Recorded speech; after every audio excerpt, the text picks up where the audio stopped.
الحمد لله منشئ الخلق من عدم ثم الصلاة على المختار في القدم والآل والصحب ثم التابعين لهم أهل التقى والمقى والعلم والكرم أما بعد أعوذ بالله من الشيطان الرجيم ببركة بسم الله الرحمن الرحيم يا أيها الذين آمنوا اتقوا الله حق تقاته ولا تموتن إلا وأنتم مسلمون صدق الله المولانا العظيم وصدق رسوله النبي الأمين المختار الكريم ونحن على ذلك لمن الشاهدين والشاكرين والحمد لله رب العالمين. معزز بزرگوں نوجوان ساتھیوں پیارے بچوں السلام علیکم ورحمۃ اللہ وبرکاتہ. وعلیکم السلام ورحمۃ اللہ وبرکاتہ. میں مناسب سمجھتا ہوں جتنے بھی لوگ ہیں ایک بار کھڑے ہو جائیں. جیسے درود و سلام پڑھاؤں بآواز بلند پڑھیں. الصلاۃ والسلام علیک یا رسول اللہ. الصلاۃ والسلام علیک یا حبیب اللہ. الصلاة والسلام عليك يا نبي الله. الصلاة والسلام عليك يا نبي الله. وعلى آلك وصحابك يا نور الله صلى الله تعالى عليك وسلم. جزا الله عنا سيدنا محمدا صلى الله عليه وسلم ما ہوا اہل. اب وہ لوگ جو دیوار کو ٹیک لگا کر بیٹھے وہ آگے آ جائیں اور آپ لوگ تشریف. ابھی جو میں نے اخیر میں درود پڑھایا اس درود کے حوالے سے امام طبرانی علیہ رحمۃ اللہ جو بڑے مشہور محدث ہیں اپنی درود کی کتاب میں لکھتے ہیں کہ اگر کوئی ایک بار حدیث کی کتاب میں لکھتے ہیں کہ میرے آقا علیہ الصلوۃ والتسلیم کے فرمان کا مفہوم کہ اگر کوئی ایک بار اس درود کو پڑھ لے تو 70 فرشتے 1000 دن تک اس درود کے پڑھنے والے کے لیے نیکی لکھتے رہتے ہیں. اب آپ لوگ ہفتہ واری سنی اجتماع میں یہاں جمع ہوئے. سنتیں بھی آپ نے سیکھنی ہیں, بیانات بھی آپ کو سننے ہیں, قرآن کی تلاوت, حضور کی نعتیں, یہ تمام چیزیں اپنی جگہ. لیکن آپ دیکھیے کہ یہ کرم کم ہے کہ ایک دن کی حاضری میں 3 سال کے لیے نیکیوں کا میٹر ڈالنا. اور 1-2 فرشتے نہیں بلکہ 70 فرشتے 3 سال تک ہمارے لیے نیکیاں لکھیں. اور یقینی بات یہ ہے کہ جو جوہری ہوتا ہے نا وہ ہیرے کی قدر جانتا ہے. جس کو نیکیوں کی اہمیت معلوم ہے, نیکیوں کا مرتبہ معلوم ہے, وہی جانتا ہے. ابھی شہزادے حضور مبلغ اسلام حضرت علامہ شاہ احمد نورانی رحمۃ اللہ علیہ کے حوالے سے ایک صاحب بتا رہے تھے کہ شاہ صاحب یہ فرماتے ہیں کہ جب بندہ کسی دوسری کنٹری میں جاتا ہے تو اس کنٹری میں جانے کے بعد اس کنٹری کی کرنسی اسے یوز کرنی پڑتی ہے. انڈین کرنسی ہر کنٹری میں نہیں چلتی. امریکہ گئے تو ڈالر, آسٹریلیا گئے تو آسٹریلین ڈالر, اگر آپ ملاوی گئے تو کوچا, اگر آپ انگلینڈ گئے تو پاؤنڈ, یورپ گئے تو یورو, سعودی گئے تو ریال, کویت گئے تو ریال, دینار, دبئی گئے تو درہم. ہر علاقے کی کرنسی الگ ہے. جہاں آدمی پہنچے گا وہاں کی کرنسی چلے گی. فرماتے ہیں اسی طریقے سے جب ہم قبر میں پہنچیں گے تو ہماری وہاں کی جو کرنسی ہے وہ الگ ہوگی، ڈفرینٹ ہوگی، اس لیے کہ اب آپ دوسری دنیا میں چلیں گے۔ اب آپ کہیں کہ بھائی وہاں کی کون سی کرنسی ہے جو ہم اپنے ساتھ لے کر جائیں یا سوئس بینک میں جمع کر دیں؟ تو دوستو وہاں کی کرنسی نیک اعمال ہے، نیکیاں۔ ہم جو نیکیاں کر رہے ہیں، جو ذکر کر رہے ہیں اللہ کا، جو نمازیں پڑھ رہے ہیں، جو حضور کی نعتیں پڑھ رہے ہیں، یہ کرنسی ہے جو قیامت میں کام آئے گی۔ اور ایسی کرنسی ہے کہ آج جو ہمارے دوست ہیں قیامت کے دن اللہ فرماتا ہے کہ وہ ہمارے جو قریبی دوست ہوں گے وہ دشمن بن جائیں گے۔ اب وہ دشمن کیوں بنیں گے؟ وہ دشمن اس لیے بنیں گے کہ وہ آپ سے کہیں گے کہ میری نیکیاں کم ہیں، تھوڑی سی نیکی مجھے دے دے تاکہ میں جنت میں چلا جاؤں، اور وہ کہے گا بھائی میرے تو خود کے لالے ہیں آج، تو وہ دوست دشمن بن جائے گا۔ آج ماں اپنے بچے کے لیے ہر چیز قربان کرنے کو تیار ہے، لیکن قیامت کے میدان میں کیا ہوگا؟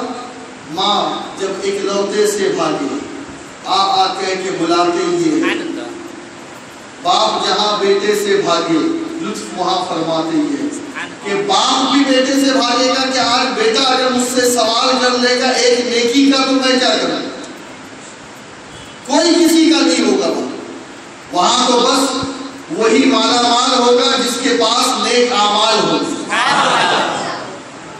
اور پھر دنیا کا کروڑ پتی، دنیا کا ارب خرب پتی، اگر اس نے ان پیسوں کو اللہ کی راہ میں خرچ نہ کیا ہوگا تو وہاں اس سے بڑا کوئی مفلس نہیں ہوگا۔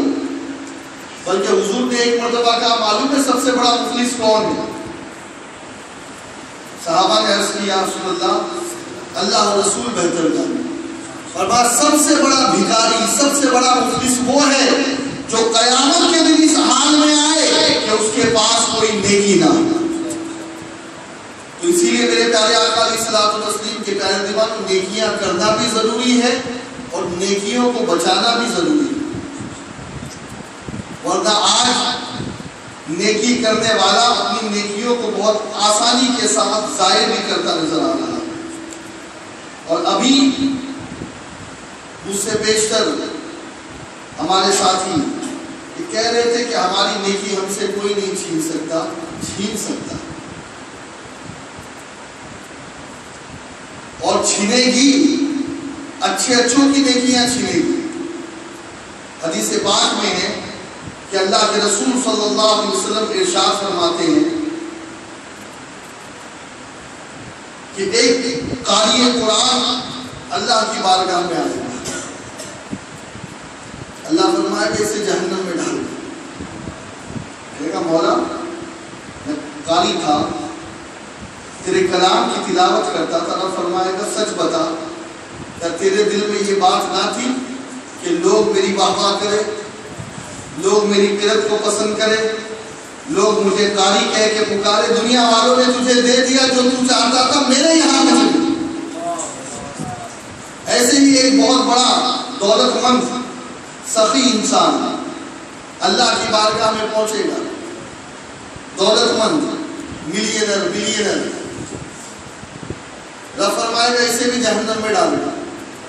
وہ کہے گا مولا میری نیکی کہاں گئی؟ کہا کیسی نیکی؟ کہا مولا دنیا میں میں نے اتنے خیرات کیے، اتنے غریبوں کا پیٹ پالا، اتنے بیواؤں کو پالا، اتنی مسجدیں بنائی، اتنے مدرسے بنائے، اتنی خانقاہیں تعمیر کی، کنویں بنائے، کتابیں فری ڈسٹریبیوٹ کی، سی ڈیز فری ڈسٹریبیوٹ کی۔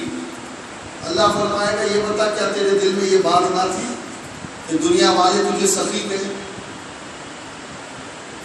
ہاں، اب بس جو تو نے چاہا وہ تجھے مل گیا، اب میری بارگاہ میں تیرے لیے کوئی حصہ نہیں۔ یہ بڑے مفلس لوگ ہوں گے۔ اسی طریقے سے ایک ایسے آدمی کو کہ جسے بظاہر دنیا شہید کہے گی، ہم تو کہہ دیتے کسی کو بھی شہید، لیکن اللہ ہی بہتر جانے کہ وہ شہید ہے بھی یا نہیں۔ میں جیسے مثال کے طور پر ہم یہاں بیٹھے ہیں، ٹھیک ہے، اللہ نہ کرے فائرنگ ہو جائے، بم گر جائے، آپ کے دل میں یہ بات ہونی ضروری ہے کہ اے اللہ میں تیری راہ میں مروں گا، اور جب وقت آئے گا تو سینے پہ گولی کھاؤں گا۔ اگر یہ بات ہے تو آپ شہید ہو، ورنہ اگر آپ بھگدڑ میں مر گئے تو دنیا اگرچہ آپ کو شہید کہے لیکن آپ شہید نہیں ہو، آپ تو بھگوڑے ہو۔ کیوں؟ کیونکہ آپ کے دل میں تو مرنے کا جذبہ ہی نہیں تھا، آپ تو جان بچا رہے تھے، غلطی سے گولی لگ گئی۔ تو ایک بندہ ایسے ہی اللہ کی بارگاہ میں آئے گا، اس نے سر کٹایا ہوا، اللہ فرمائے گا اسے بھی جہنم میں ڈالے گا، کہے گا مولا میں نے تو سر کٹایا ہے، خون بہایا ہے۔ اللہ فرمائے گا یہ بتا کیا تیرے دل میں یہ بات نہ تھی کہ دنیا تجھے شہید کہے، بہادر کہے؟ ہاں، دنیا نے تجھے شہید کہہ دیا، بہادر کہہ دیا، شجاع کہہ دیا، اب میری بارگاہ میں تیرے لیے کچھ نہیں ہے، تو نے جس کے لیے کیا تھا وہ تجھے مل گیا، وہ مفلس ہو جائے گا۔ اسی طریقے سے ایک عالم کے بارے میں فرمایا گیا۔ اچھا یہ بات مبلغین پر بھی امپلیمنٹ ہوتی ہے، ایک عالم سے کہا جائے گا اسے بھی جہنم میں ڈالے گا، وہ کہے گا مولا میں نے تیرے دین کے علم کو آگے بڑھایا، تیرے دین کی خدمت کی۔ رب فرمائے گا بندے کیا تیری یہ طمع اور یہ لالچ نہیں تھی کہ دنیا والے تجھے عالم کرے، تیرے نعرے لگے، تیرا استقبال ہو، تیری جے جے کار ہو، دنیا میں تجھے سب کچھ مل گیا، میری بارگاہ میں کچھ نہیں۔ اب بچا کیا؟ بچا وہ جو بندے نے اللہ کے لیے کیا، اور آج معاف کرنا اللہ کے لیے کرنے والے الا ماشاء اللہ چند ہی لوگ ہیں، ورنہ آج سب عبداللہ کے لیے کر رہے ہیں۔ اللہ کے لیے کرنے والا نظر نہیں آتا کہ جس کی نیت صاف ہو، جس کا دل صاف ہو، جس کے تصورات صاف ہو، جس کی نگاہ صاف ہو، جس کا انٹینشن صاف ہو، جس کی روح صاف ہو، جس کا ذہن صاف ہو۔ اور آج تو العیاذ باللہ اتنی تکلیف ہوتی ہے جب ہم دیکھتے ہیں لوگوں کو کہ لوگ یہ دین داری کر رہے ہیں یا دنیا داری کر رہے ہیں، سمجھ میں نہیں آتا۔ دین کی آڑ میں بھی شیطان کے ہتھ کنڈے بنے ہوئے اور شیطان کھیل رہا ہے ان کے ساتھ اور وہ سمجھ ہی نہیں پا رہے۔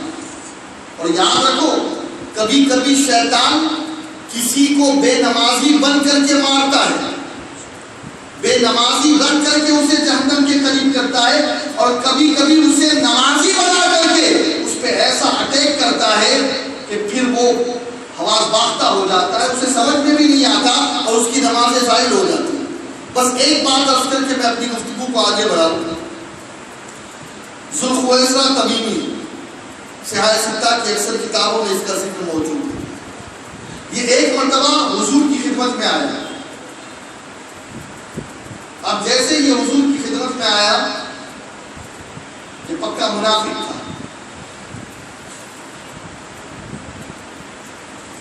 اس نے میرے آقا کو سلام بھی نہیں کیا۔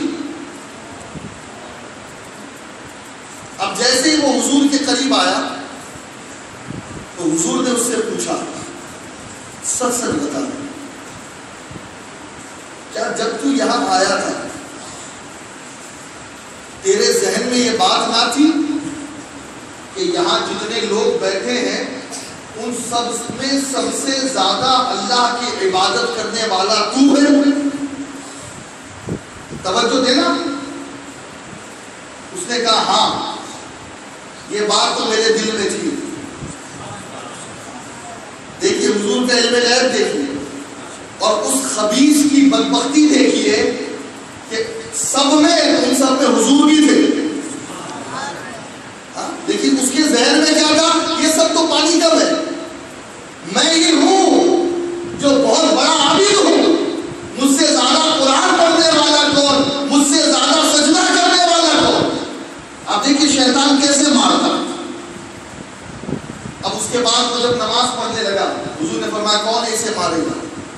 ابو بکر اٹھے, سجدے میں دیکھ کر واپس آ گئے. عمر گئے, نماز میں دیکھ کر واپس آ گئے. علی گئے, میرے آقا نے فرمایا علی اگر اسے پا لیں گے تو ضرور اسے قتل کریں گے, لیکن جب تک کہ حضرت علی پہنچے وہ نکل گیا.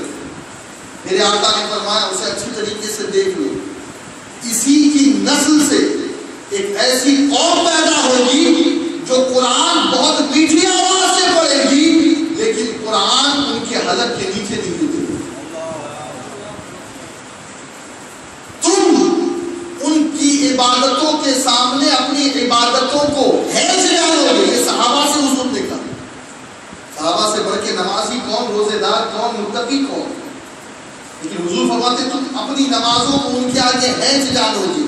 مگر میرے آقا فرماتے وہ دین سے ایسے نکل گئے ہوگے جیسا کہ جو خالی تیر ہوتا ہے نا جسے شکار نہیں ملتا اور نکل جاتا ہے شکار, فرماتے وہ دین سے نکل گئے. اور ایک حدیث میں میرے آقا نے حضرت علی سے فرمایا تم انہیں جہاں پاؤ انہیں قتل کرو. اور اسی حدیث کے بنیاد پر حضرت علی کرم اللہ وجہہ الکریم نے خارجیوں کے ساتھ جنگ بھی کی تھی, جہاد بھی کیا تھا. خیر ایک الگ ٹاپک ہے. مجھے بتانا یہ ہے کہ ذہن میں یہ بات کا آنا کہ I am something, میں کچھ ہوں اور یہ کچھ نہیں, بس یہی ہماری تباہی کے لیے کافی. یہ امامہ بیکار ہے, یہ داڑھی بیکار ہے, یہ جھبا و کبا بیکار ہے, اس لیے کہ یہ شیطان کا بہت بڑا حملہ ہے. ہمیں نہیں معلوم کہ وہ انسان جو گناہ گار ہے لیکن کیا پتا کہ اس کا دل ہمارے دل سے زیادہ صاف ہے. اور آپ کو معلوم ہے ایک بزرگ کے حوالے سے ملتا ہے کہ وہ ایک مرتبہ ایک جنگل سے جا رہے تھے تو انہوں نے دیکھا کہ کوئی آدمی اپنے کاندھے پر 4 شخص ہے جو کاندھے پر ایک جنازہ لے کر کے جا رہے ہیں. ان کے ذہن میں یہ خیال آیا کہ شاید ان لوگوں نے اس کا مرڈر کیا, اس کا قتل کیا ہے. فوراً گئے اور اس شخص کو جا کر کے انہیں روکا, کہا یہ کون ہے اور تم نے کیا اس کا مرڈر کیا ہے, اس کو قتل کیا ہے جو اس جنگل میں اتنی تیزی کے. کہا نہیں, کہا ہم تو مزدور ہیں, ہمیں تو مزدوری دی گئی ہے اور اس کی قبر خود ہی ہے اور ماں اس کا انتظار کر رہی ہے اور میں ان کو جو ہے قبر تک پہنچانا چاہتا ہوں, ان کی ماں تک پہنچانا چاہتا ہوں. وہ فرماتے ہیں اچھا, مجھے تشویش ہوئی آخر یہ کون ایسا آدمی ہے. وہ فرماتے میں نے ان کے ساتھ ہو لیا اور جب میں نے دیکھا واقعی اس شخص کی ماں, وہ نوجوان جو تھا مرا تھا, اس کی ماں قبر کے پاس اس کا انتظار کر رہی تھی. اب جیسے ہی وہ قبر کے پاس پہنچا تو اس بزرگ نے اس کی ماں سے کہا کہ کیا بات ہے. کہا میرے بیٹے نے مرتے وقت مجھے 3 وصیت کی تھی. کتنی وصیت کی تھی؟ 3 وصیت کی. میرا بیٹا بڑا گناہگار تھا, بڑا گناہگار, انتہائی درجے کا فاسق و فاجر, اللہ کا نافرمان, نمازوں کا تارک, گناہوں کا دل دادا, شرابی. وہ کون سا ایسا برا کام نہ تھا جو یہ نہ کرتا تھا, لیکن اللہ اکبر اس نے مرتے وقت اپنی ماں کو وصیت کی, ماں 3 کام کرنا. نمبر 1,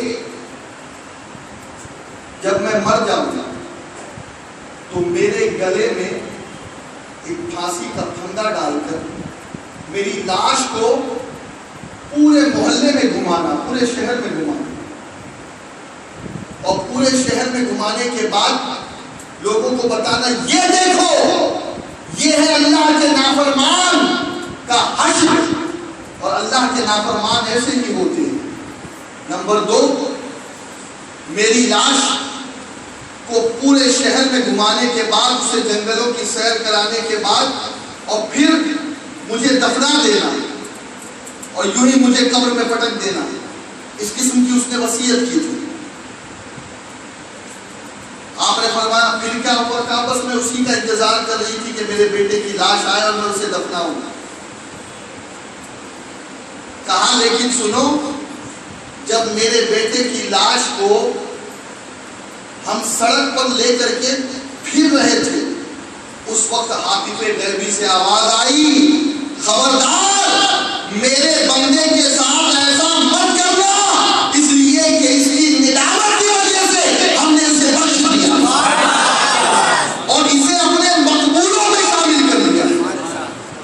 جیسے ہی یہ بات ان بزرگ نے سنی اس کی جنازے کی نماز پڑھائی اور خود اس کی قبر میں اتر کر کے اسے دفن کیا۔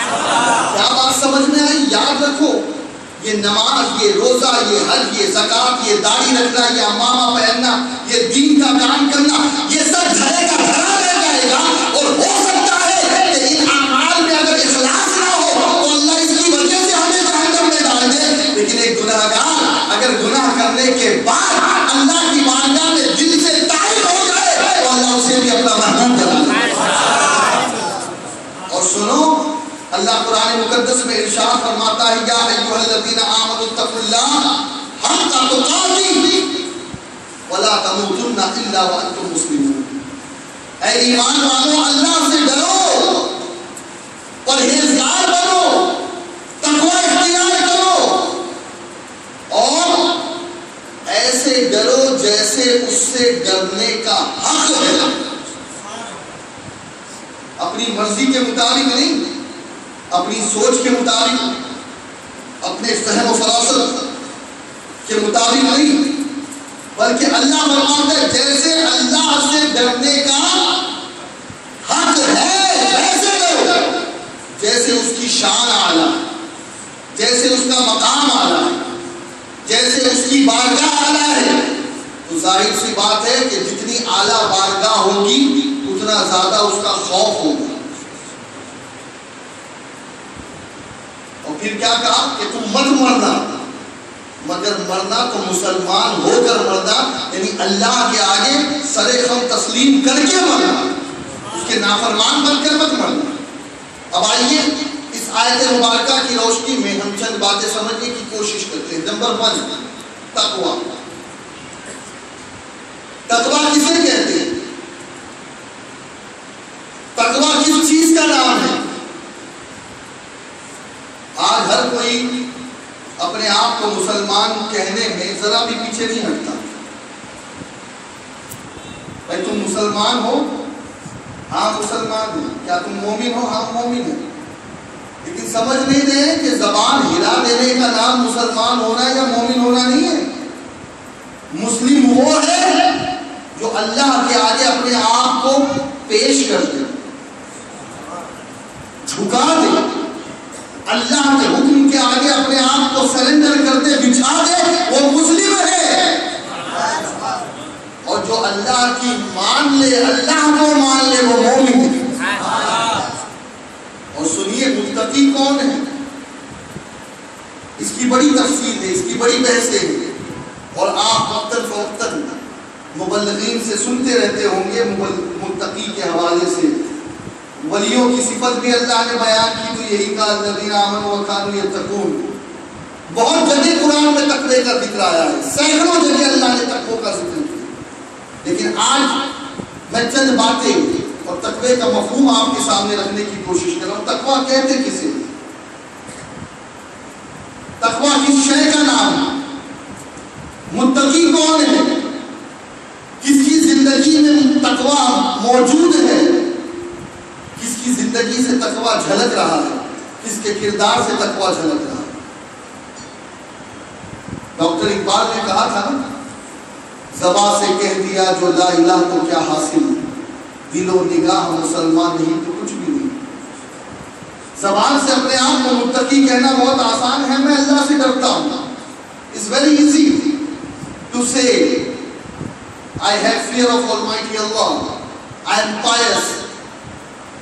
لیکن صرف اپنے آپ کو پائس کہنے سے کچھ نہیں ہوتا جب تک کہ اندر پائٹی نہ پائی جائے۔ اب تقوی ہے کیا؟ تو سنیے، نیکی کرنے کا نام تقوی نہیں، نماز پڑھنے کا نام، حج کرنے کا نام، زکوٰۃ دینے کا نام، سنتوں کے مطابق زندگی گزارنے کا نام، ظاہراً نیکیاں کرنا، یہ تقوی نہیں۔ آپ کہیں گے پھر تقوی کیا؟ کوئی 5 وقت کا نمازی ہو سکتا ہے لیکن یہ ضروری نہیں کہ وہ متقی ہو۔ کوئی حاجی ہو سکتا ہے لیکن یہ ضروری نہیں ہے کہ وہ متقی ہو۔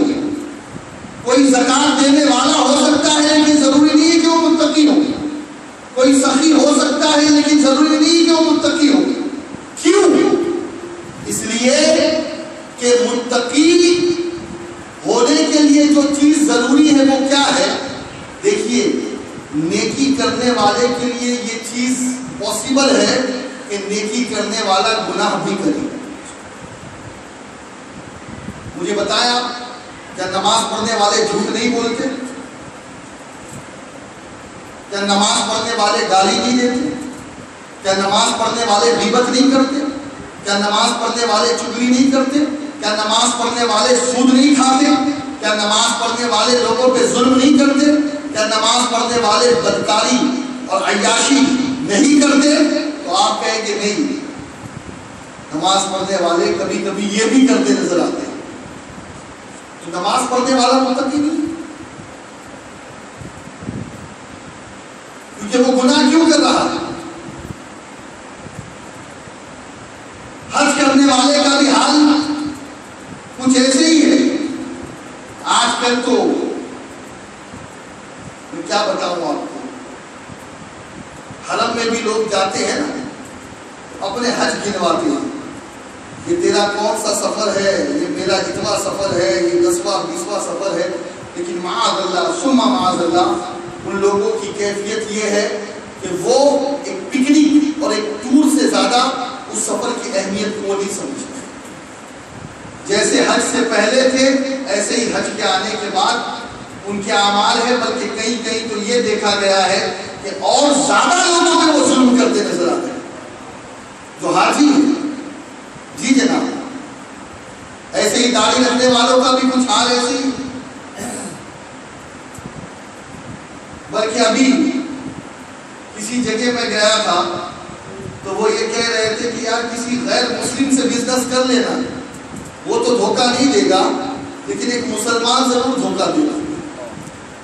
آج کل دھوکے بازی اتنی چل رہی ہے، اور خاص طور پہ ہماری قوم کے اندر. تو دوستو، نیکی کرنے کا نام تقویٰ نہیں ہے. نماز پڑھنے کا نام، حج کرنے کا نام، زکات دینے کا نام، داڑھی رکھنے کا نام، عمامہ پہننے کا نام، ظاہراً نیکی کرنے کا نام تقویٰ نہیں ہے. لباس خضر میں یوں سینکڑوں رہزن بھی گرتے ہیں. بہت سارے آپ کو نمازی ملیں گے ایسے، بہت سارے روزے رکھنے والے آپ کو ایسے ملیں گے، بہت سارے زکات دینے والے آپ کو ایسے ملیں گے جو زکات بھی دے رہے ہیں اور جس عورت کو زکات دے رہے ہیں اس کی آبرو کا سودا بھی کر رہے ہیں. جی، یہ ہو رہا ہے دنیا میں. لیکن سنو، اب تقویٰ اگر نیکی کا نام نہیں ہے تو تقویٰ کس کا نام ہے؟ پھر تقویٰ کسے کہتے ہیں؟ تو آپ کہیں کہ بھائی تقویٰ نام ہے گناہوں سے بچنے کا، برے کاموں سے رکنے کا، برائی سے دور ہونے کا. تو سنو، تقویٰ برائی سے دور ہونے کا بھی نام نہیں ہے، گناہوں سے دور ہونے کا بھی نام نہیں ہے تقویٰ. یہ تعریف ادھوری ہے تقوی کی. اس لیے کہ جو آدمی برائی سے بچ رہا ہے اس کے پیچھے کئی ریزن موجود ہیں. مثال کے طور پر میں کسی اور کی مثال کیوں دوں، اپنے پر ہی لیتا ہوں تاکہ کسی اور کو برا نہ لگے. اور یہ ہمیشہ ہمیں یاد رکھنا چاہیے کہ ہم کبھی کبھی یہ کہتے ہیں کہ آپ کب سدھرو گے. یہ جملے زیبا نہیں دیتے کسی داعی کو، بلکہ یہ جملے ہونے چاہیے ہم کب سدھریں گے. اپنے آپ کو کبھی ہمیں نہیں بھولنا، اس لیے کہ دنیا میں اگر سب سے زیادہ ذلیل اور دنیا میں اگر سب سے زیادہ حقیر ہے تو وہ میں ہوں. یہ ایک تصور رکھنا چاہیے انسان کا. اس لیے کہ ایک حدیث میں میرے آقا نے یہ بھی ارشاد فرمایا کہ کسی مومن کی تباہی کے لیے بس اتنا کافی ہے کہ وہ اپنے سے حقیر کسی دوسرے مسلمان کو جانے. یعنی اگر میں اپنے آپ کو کچھ سمجھوں اور کسی دوسرے مسلمان کو اپنے سے کم تر سمجھوں تو میرے آقا فرماتے ہیں اس انسان کی تباہی کے لیے بس اتنی سوچ کافی ہے. اب نماز بھی دھری کی دھری رہ گئی، زکات بھی دھرا کا دھرا رہ گیا، روزہ بھی زکات دھرا کا دھرا رہ گیا. اب تقویٰ کس چیز کا نام ہے؟ تو آپ کہیں کہ گناہوں سے بچنے کا نام. توجہ ہے نا آپ کی؟ بور تو نہیں ہو رہے آپ؟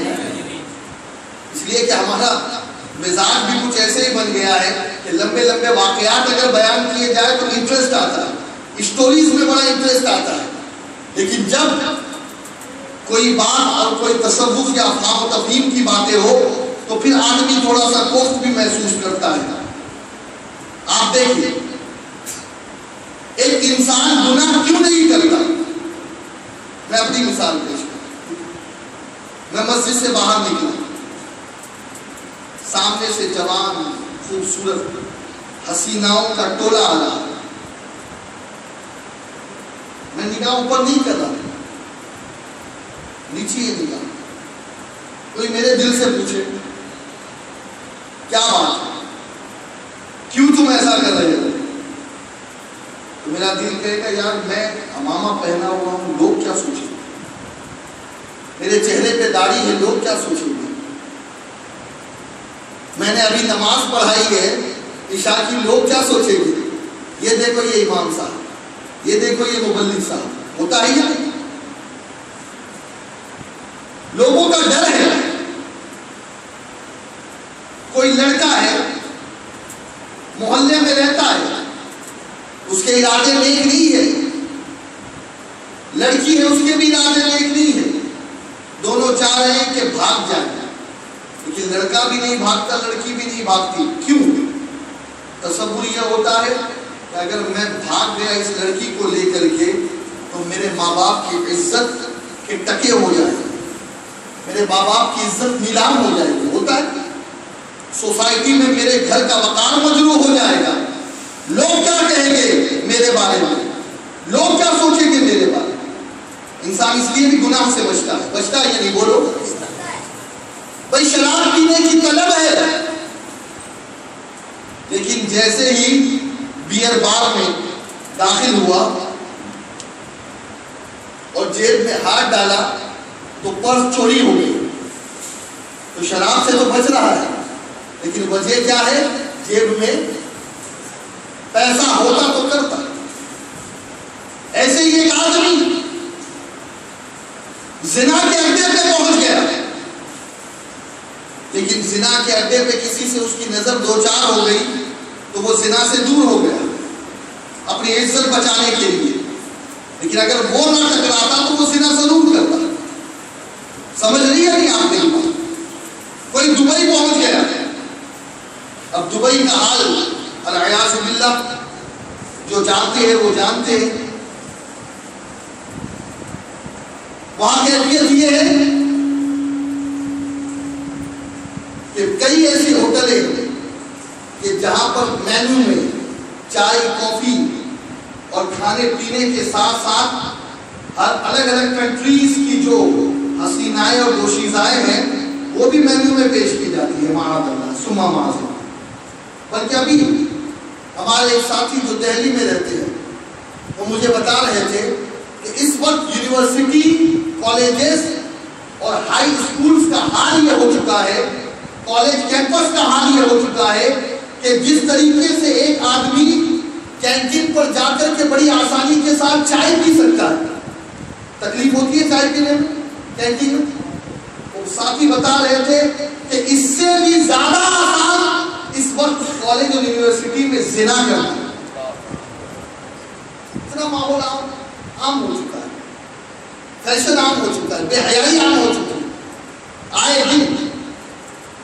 اب آدمی کئی وجوہات کی بنا پر, مثال کے طور پر ایک آدمی بوڑھا ہے, وہ زنا تو کرنا چاہ رہا ہے لیکن طاقت جواب نہیں دے گی, طاقت جواب دے گی اس کو. ایک آدمی کوئی اور گناہ کرنا چاہتا ہے لیکن وہ اس لیے نہیں کر پا رہا کہ اس کی صحت اس کا ساتھ نہیں دیتی. یہ ساری وجوہات ہے جس کی بنیاد پر انسان گناہ سے رک رہا ہے, برائی سے رک رہا ہے, برے کاموں سے رک رہا ہے, غلط کاموں سے رک رہا ہے, عیاشی اور فحاشی سے رک رہا ہے. تو دوستو گناہ سے رکنا یہ بھی تقویٰ ہے. اب تقویٰ ہے کیا؟ تقویٰ کس چیز کا نام ہے؟ تو بڑے غور سے سنیے. تقویٰ نام ہے اللہ کے ڈر کی وجہ سے کسی گناہ کو ترک کرنا، یہ تقویٰ ہے۔ اور اسی لیے اللہ نے قرآن میں فرمایا کہ تم لوگوں سے نہیں مجھ سے ڈرو، اور جو مجھ سے ڈرے گا میں اسے وہاں سے رزق دوں گا جہاں اس کا گمان بھی نہیں جائے گا، اور بے حساب میں اسے رزق میں برکت عطا فرماؤں گا۔ یہ اللہ نے قرآن مقدس میں فرمایا۔ تو تقویٰ سمجھ میں آ گیا آپ کو؟ نیکی کا نام بھی تقویٰ نہیں، گناہوں سے بچنے کا نام بھی تقویٰ نہیں، بلکہ تقوی کی تعریف یہ ہے کہ ہر چیز موجود ہو۔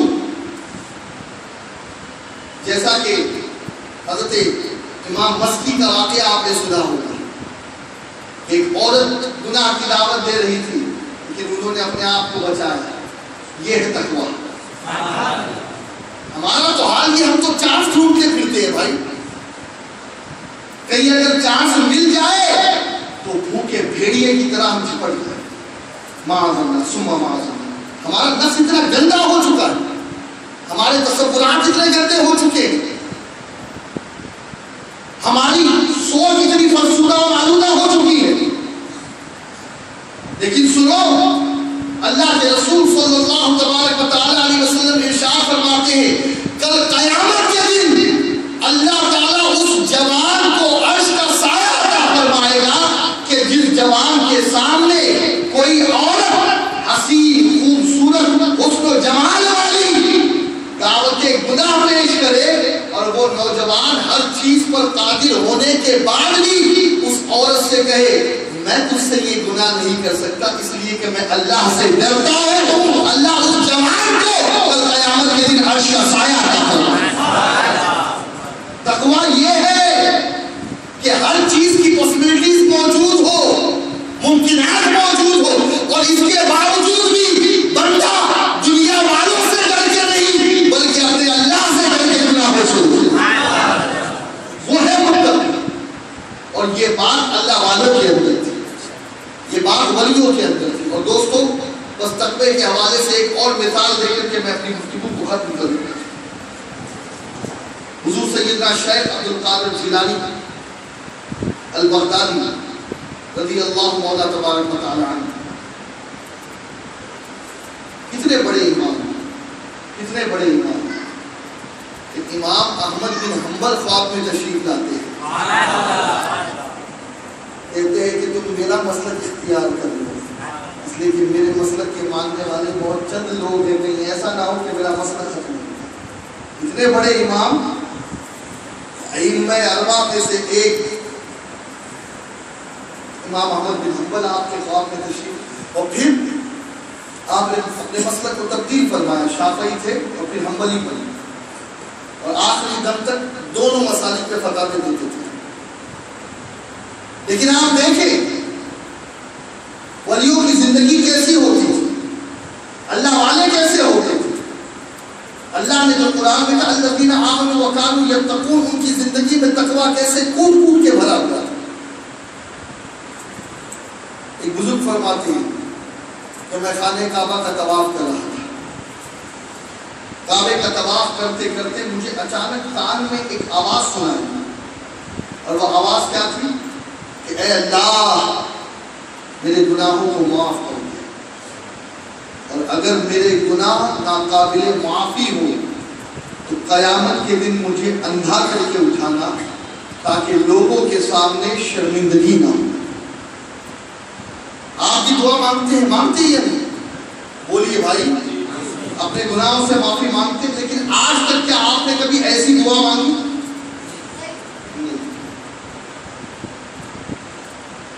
لیکن سنو، وہ بزرگ فرماتے ہیں کہ مجھے بڑا تعجب ہوا کہ دعائیں تو بہت مانگنے والے مانگتے ہیں، لیکن یہ کون شخص ہے جو ایسی دعا مانگ رہا ہے کہ جس کی دعا تمام لوگوں کی دعاؤں سے ڈیفرنٹ ہے۔ آپ فرماتے ہیں میں رک گیا، طواف کرتے کرتے میں رک گیا۔ وہ شخص غلاف کعبہ کے اندر اپنے منہ کو ڈال کر کے رو رہا تھا، کوئی جوان معلوم ہوتا تھا۔ آپ فرماتے ہیں جب کچھ وقت گزرا اور وہ شخص اندر سے باہر آیا، یعنی غلاف کعبہ سے اپنے منہ کو نکال کر جب باہر آیا فرماتے میرے حیرت کی انتہا نہ رہی کہ وہ شخص کوئی معمولی یا عام انسان نہیں تھا بلکہ اپنے وقت کا غوث جس نے یہ اعلان کیا کہ میرا یہ قدم سارے ولیوں کی گردن پر، وہ سیدنا شیخ عبد القادر جیلانی۔ کیا بات سمجھ میں آئی کہ جن کے دل میں اللہ کا ڈر بیٹھ جاتا ہے نا وہ گناہوں سے بچنے کے بعد بھی اللہ سے ڈرتے ہیں اور نیکیاں کرنے کے بعد بھی اللہ سے ڈرتے ہیں۔ آج ہم 5 ٹائم کے نمازی بن جاتے ہیں تو ہمارے ذہن میں گھمنڈ سوار ہوتا ہے، تھوڑا سا امامے کی پابندی کر لیتے ہیں تو دنیا والوں کو ہم بیوقوف سمجھنے لگتے ہیں۔ معاذ اللہ ثم معاذ اللہ۔ یہ دیکھو حضور غوث اعظم ہے کہ 40 سال تک کے عشاء کے وضو سے فجر پڑھ رہے ہیں، 15 سال تک کے ایک پیر پر کھڑے رہ کر کے قرآن کا ختم کر رہے ہیں، 25 سال تک مجاہدات کر رہے ہیں خراسان کے جنگلوں میں، بھوکے پیاسے رہ رہے ہیں، لیکن کیفیت یہ ہے کہ اللہ اکبر، اللہ سے ڈر کا حال یہ ہے کہ مولا تیری بارگاہ میں ڈرتا ہوں، اس لیے ڈرتا ہوں کہ قیامت کے دن تو بے نیاز ہے، اللہ الصمد، اور تیری بے نیازی کا کوئی پتہ نہیں کہ تو ہماری نیکیوں کو بھی ایک سائڈ کر دے، گناہوں سے بچنے کو بھی ایک سائڈ کر دے، اور کہیں تو اگر ہماری پکڑ کر لے تو ہم کیا کریں۔ اور اسی لیے یاد رکھیں آپ، اللہ والوں کی زندگی ایسی ہی تھی کہ وہ نیکی کرنے کے بعد بھی اللہ سے ڈرتے تھے اور گناہوں سے بچنے کے بعد بھی اللہ سے ڈرتے۔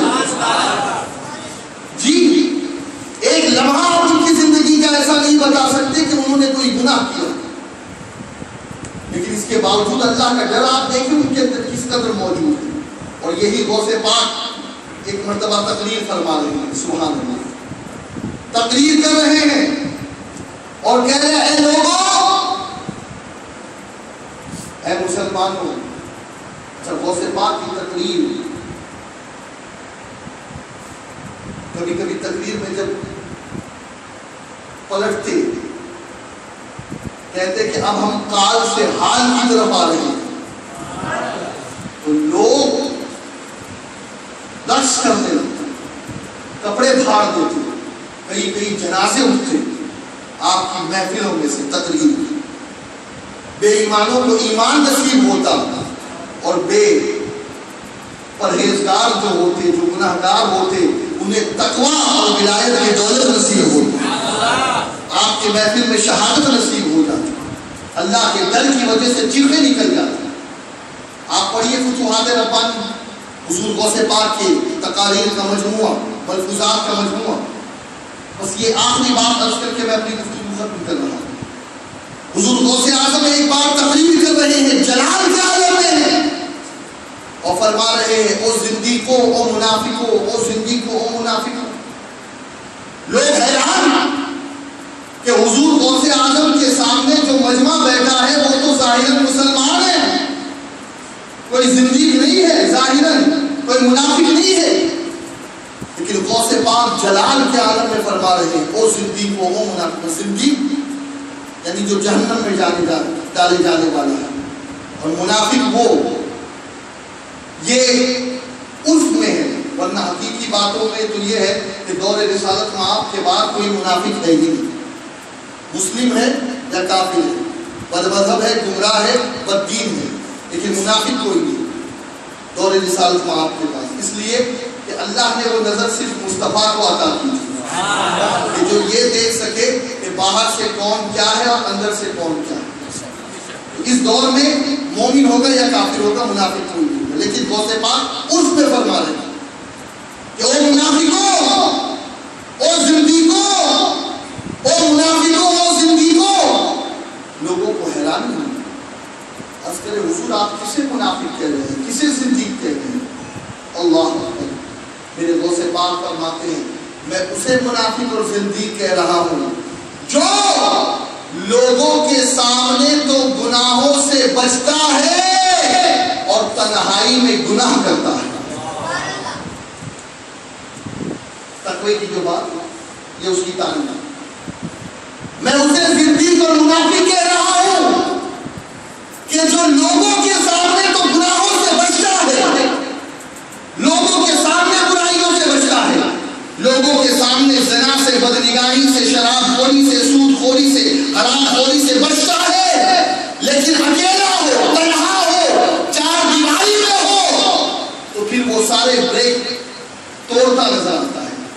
ساری حدودیں توڑتا نظر آتا. لوگوں نے پوچھا حضور آپ مسلمانوں سے ایسا کہہ رہے ہیں؟ کہا یہ نہ کہوں تو کیا کہوں، اس لیے کہ وہ لوگوں کے سامنے گناہ کیوں نہیں کرتا، لوگوں کے سامنے زنا کیوں نہیں کرتا، لوگوں کے سامنے بدکرداری کیوں نہیں کرتا؟ اس لیے کہ اسے لوگوں کی تو حیا ہے، لیکن اس کے دل میں جب وہ تنہا ہوتا ہے تو اللہ کی حیا نہیں. اور یاد رکھیں مسلمان وہی ہے کہ جس کا تصور یہ ہو کہ ہر لمحہ اللہ دیکھ رہا. اگر کوئی ایک سیکنڈ کے لیے یہ تصور کر لے کہ شاید اس وقت میں جو کر رہا ہوں اللہ اس سے بے خبر ہے تو اسی وقت وہ کافر ہو جائے. تو ہمارا تو عقیدہ یہ ہے کہ اللہ ہر لمحے ہمیں دیکھ رہا ہے. اسی لیے میرے غوث پاک فرماتے ہیں او زندگیوں او منافقوں تمہیں لوگوں کی تو حیا ہے کہ لوگ دیکھیں گے تو کیا سوچیں گے، لوگ دیکھیں گے تو کیا بولیں گے، لیکن تمہارے دل میں اللہ کی حیا نہیں ہے اور تم بلا دھڑک اور بلا جھجک بے دھڑک گناہ کرتے نظر آتے ہیں. دوستو یاد رکھو تقویٰ یہی ہے کہ بندہ ہر لمحہ یہ سوچے کہ اللہ مجھے دیکھ رہا ہے. اور غالباً حضرت ذوالنور مصری رحمۃ اللہ علیہ کا مرید ایک بار آپ کی خدمت میں آیا اور عرض کی حضور اللہ کا شکر ہے کرم ہے کہ میں ہر گناہ سے اپنے آپ کو بچاتا ہوں، لیکن ایک گناہ کی عادت مجھ سے نہیں جاتی اور یہ گناہ پتہ نہیں اس گناہ میں کیا لذت ہے. جوان ہو بچہ ہو بوڑھا ہو پیر قبر میں لٹک گئے تب بھی ان نگاہوں کا مزہ تو ضرور لیتا ہے، بد نگاہی ضرور کرتا ہے، چاہے وہ انٹرنیٹ کے ذریعے سے ہو، چاہے وہ فحش اور اڑیا سائٹس کی طریقے سے ہو، اور یا تو پھر بازار یا ریلوے اسٹیشن یا بس اسٹاپ پر گزرتا کے وقت کوئی حسین لڑکی اگر آ جائے سامنے سے تو پھر آدمی قابو میں نہیں رہتا. یہی برائی اس کے اندر. اس نے کہا حضور اللہ کا کرم ہے ہر گناہ سے بچتا ہوں لیکن نگاہوں کی حفاظت نہیں کرتا. اب آپ دیکھیے پہلے جو مرشد تھے وہ کیسے تھے اور آج کل کے مرشد اللہ ہی اللہ. انہوں نے کہا سن میں تجھے ایک عمل بتاتا ہوں، جیسے ہی تو شاہراہ پر نکلے اور تیرے دل میں یہ خیال پیدا ہو کہ تو نگاہ اٹھا کر کے کسی حسینہ سے لطف نظارہ حاصل کرے، اسی وقت تو یہ سوچنا کہ تو کسی کو دیکھ رہا ہے، تیرا خدا تجھے دیکھ رہا ہے. اور پھر الحمدللہ جب وہ اپنے پیر و مرشد کی اس ہدایت کو لے کر کے نکلے تو اللہ نے یہ گناہ بھی ان سے دور فرمایا. بس دوستو سنی دعوت اسلامی کے ہفتہ واری سنی اجتماع میں آنے والوں آپ سے بس یہی کہوں گا کسی کے ڈر کی وجہ سے گناہ نہ چھوڑو بلکہ اللہ کے ڈر کی وجہ سے. یہ مبلغ صاحب کیا کہیں گے، یہ امام صاحب کیا کہیں گے، یہ مولوی صاحب کیا کہیں گے، یہ داڑھی والے کیا کہیں گے، نہیں، یہ سوچو اللہ کیا فرمائے گا. اور دیکھیے میں تو بس آپ کو ایک چیز بتاتا ہوں، جن کو اللہ نے نوازا ہے جو انکم ٹیکس پے کرتے ہیں، کبھی کبھی انکم ٹیکس کی چھاپ پڑتی ہے. اچھے سے اچھا آدمی ہو تو حساب کتاب کلیئر رکھتا ہو تب بھی وہ پریشان ہو جاتا ہوتا ہی ہے. تھوڑی دیر کے لیے تو اپنے وکیل کو بلاتا ہے، یار میرے وہ کاغذات کا ہے، وہ کاغذات کا ہے، اسے پسینے چھوٹنے لگتے ہیں، بھائی کیوں اتنا گھبرا رہا ہے، کیوں اتنا پریشان ہے. ارے آج انکم ٹیکس آفیسر آنے والا ہے اس ہاتھ کو. بس یہ ایک مثال آپ کے سامنے رکھتا ہوں. قیامت کا میدان ہوگا، حضور فرماتے ہیں کہ اللہ اپنے بندوں سے سوال کرے گا، ایک نعمت کے حوالے سے، یہاں تک کہ حدیث پاک میں یہ ہے کہ اگر کہیں تم نے گھنے ہرے درخت کی چھاؤں میں آرام کیا ہوگا اللہ اس نعمت کے بارے میں بھی پوچھے گا، اور ٹھنڈے پانی کو پیا ہوگا اللہ اس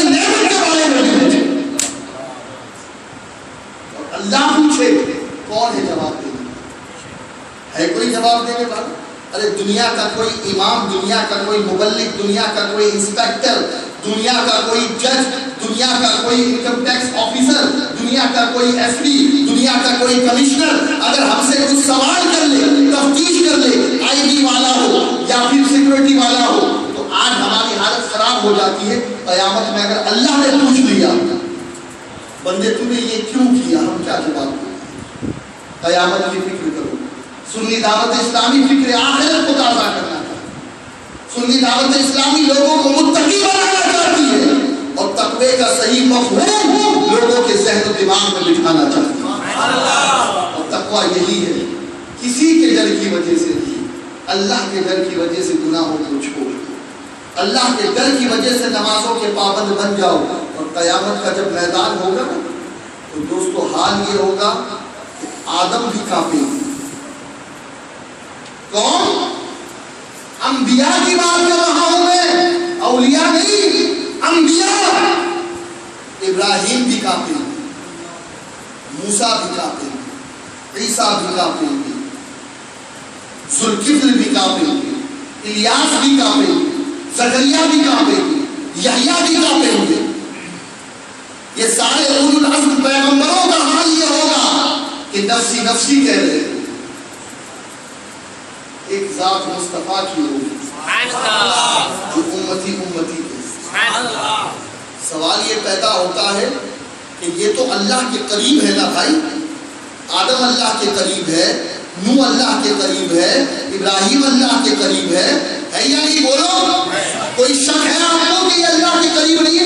پھر یہ کیوں کانپیں گے؟